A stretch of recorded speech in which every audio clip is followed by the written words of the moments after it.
Bonjour mes chers élèves, donc aujourd'hui nous allons voir le deuxième type de la description. Nous avons déjà vu la description d'une personne à la séquence 3. Donc aujourd'hui on va commencer à travailler sur la description d'un lieu dans cette séquence. Donc la séquence 4, faire la description d'un lieu et l'intégrer dans le récit. C'est clair? Donc اليوم غادي نبداو نشوفوا كيفاش نقدروا نديروا لا ديسكريبسيون ديال ليو كيفاش يعني نديروا الوصف ديال واحد المكان. Donc prenez la page 131 de votre manuel. Donc à la page 131, nous avons deux textes, le texte 1 et le texte 2. Nous, on va travailler seulement sur le deuxième texte. Donc d'abord, je vais lire le texte à vous et après moi, vous faites une lecture à haute voix. C'est clair?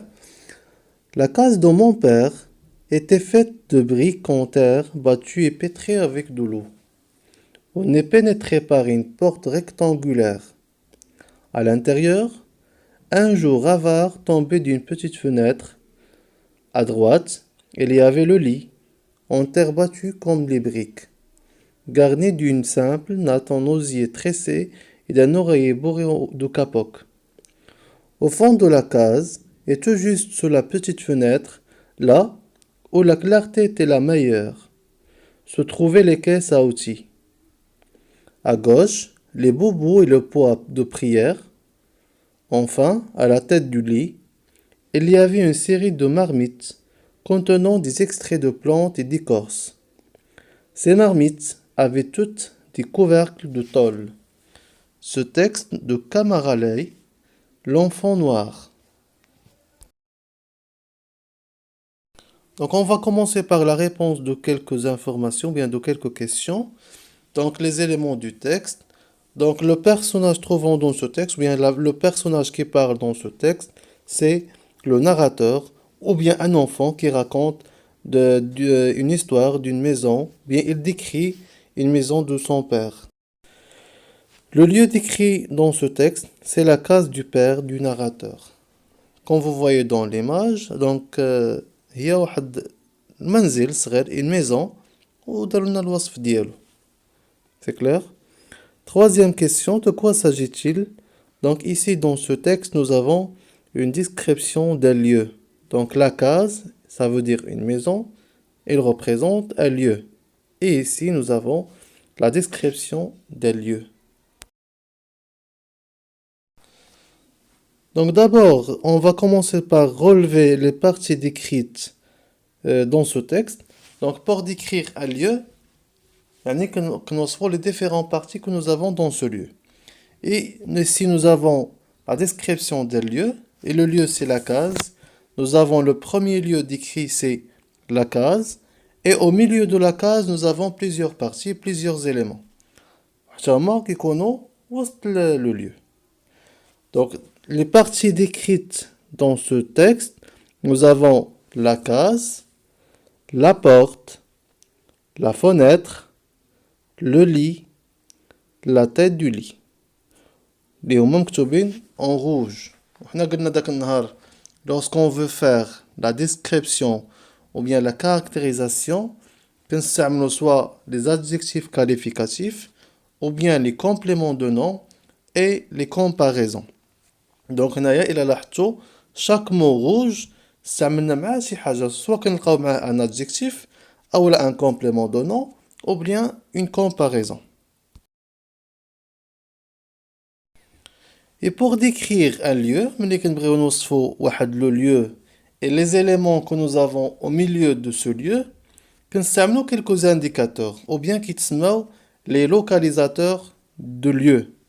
Donc, les indicateurs de lieu, ou bien qui sont les localisateurs. Les localisateurs qui connaissent كيعطيوني كل حاجة والبلاصة ديالها, يعني فين كاينة, فين غادي تتواجد. Donc, par des exemples على هاد اللوكاليزاتور عندنا à l'intérieur, ça veut dire داخل, في الداخل ولا في داخل هاد سميتو, à droite, à gauche, au fond, sous, à la tête. Donc هادو بالنسبة اللي عندنا في هاد لو تكست. Nous avons plusieurs, سواء كنقولو à gauche يعني على اليمين على اليسار، ولا نقدر نقول à gauche de. نزيد داك لا préposition يعني على اليسار ديال شي حاجة أخرى. Et bien sûr, بحال la description d'une personne, le temps de la conjugaison des verbes اللي كنستعملو في la description, on utilise le temps de l'imparfait. Donc, بحال la description de lieu, بحال d'une personne, d'un objet ou bien d'animal, toujours la description كنستعملو l'imparfait comme un temps de conjugaison.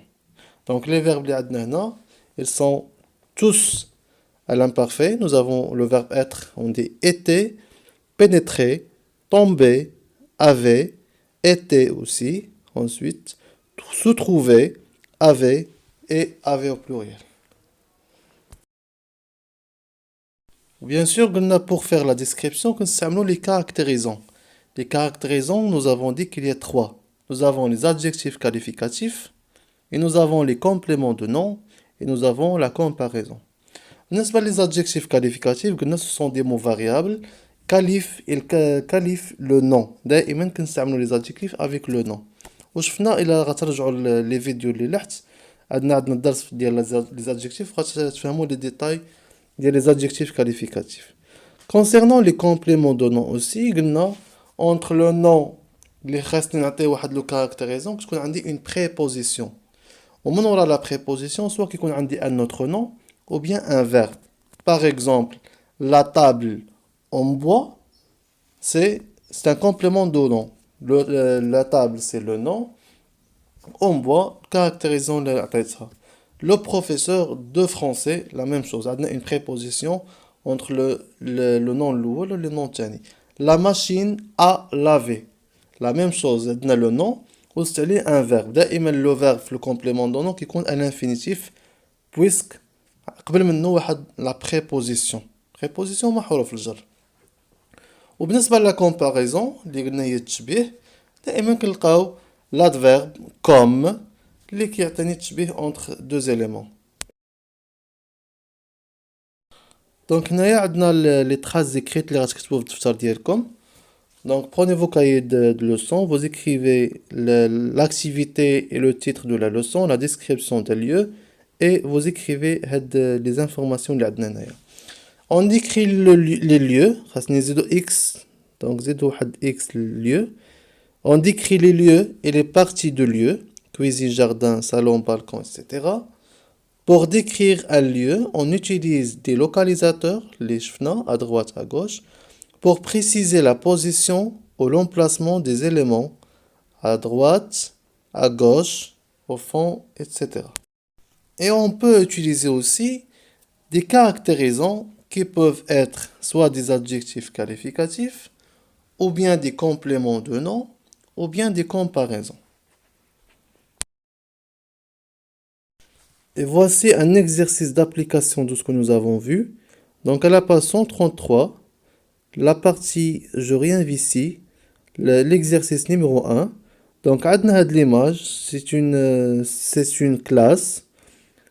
Donc قالوا لنا je me place à la porte d'entrée de ma classe. يعني غنوقف في البلاصة، انت واقف في البلاصة فين داير لكم انا السهم بالاحمر، انت واقف تما. Je décris la position des bureaux, du tableau, des rangées de tables, de la fenêtre. يعني من داك البلاصة فين واقف انت غتوقف حدا الباب وغتبدا توصف في لا كلاس ديالك اشنو كاين على اليسار à gauche، اشنو عندنا à droite، qu'est-ce que nous avons devant، شنو عندنا sur les murs، في le bureau شنو كاين etc. دونك غادي توصفوا لينا هادوك لي زيليمون اللي عندنا في لا كلاس من بلاصه ديالك، يعني من الدخله، يعني فين كاين داك السهم بالاحمر.